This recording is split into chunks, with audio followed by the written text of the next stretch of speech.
చదువుకునే పిల్లలు అమ్మాయిలే కానీ అబ్బాయిలే కానీ వారికి అన్ని సౌకర్యాలు కల్పించాలి ప్రభుత్వ పాఠశాలలో ప్రభుత్వం. ఆ దిశగా కృషి చేస్తాము. ఇప్పటికీ మీకు 50 లక్షల రూపాయలు మంజూరైంది.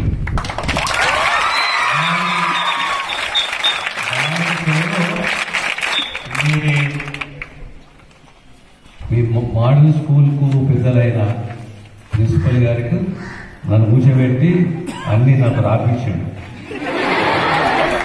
మీకు ఎట్లా రాపించాడు, నాకు ఎట్లా రాపించాడు. ఒకటేమో డెస్క్లు కావాలంట 200 డ్యూయల్ డెస్క్లు అంటే 150. రేపు 2 మొత్తం మరమ్మతి చేయాలంట. కంపౌండ్ వాళ్ళు హైట్ లేపాలి.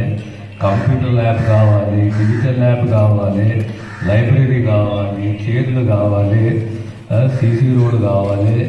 ఇవన్నీ కావాలి సార్. మాకు త్వరగా చేయించిన రాబోయే ఇది విద్యా సంవత్సరం వరకు పూర్తి కావాలని చెప్పి మీ ప్రిన్సిపల్ గారు మమ్మల్ని కోరడం జరిగింది. కోరడం కాదు, ఆదేశించి మమ్మల్ని కావాలి. ఖచ్చితంగా ఇది అవసరము, చెయ్యాలి. మా బాధ్యత, మా కనీస ధర్మం. చేసి తీర్థం.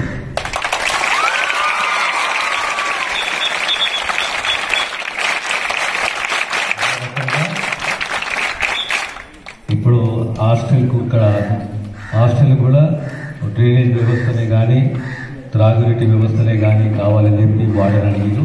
అది కూడా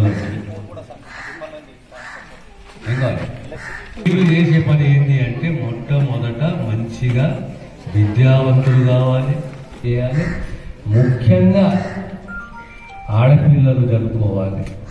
అంటే మగపిల్లలు కాదు, ఆడపిల్లలు ప్రత్యేకంగా ఎక్కడ చదవాలి, ఎందుకు చదవాలి చెప్పుకోవాలి.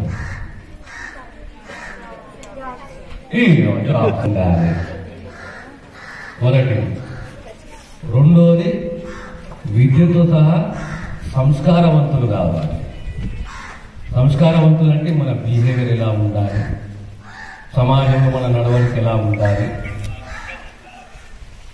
దానికి తోడు మన చరిత్ర తెలుసుకోవాలి. మన పూర్వీకులు ఎలా ఉంది, మన సమాజ చరిత్ర, మన పూర్వీకుల చరిత్ర,